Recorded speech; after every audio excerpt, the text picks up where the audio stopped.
जाला छठी घटिया सबसे कठिन मानल बाटे बरतिया।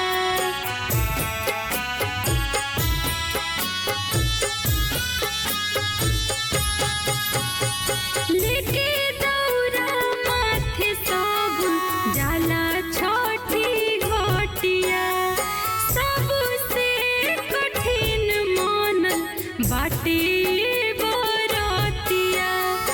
गंगा जी के घटिया छिलाए लागल चननी टांगे लागल चननी टांगे लागल। घरे घरे गीतिया गवाए लागल गेहुआ पिसाए लागल गेहुआ पिसाए लागल गेहुआ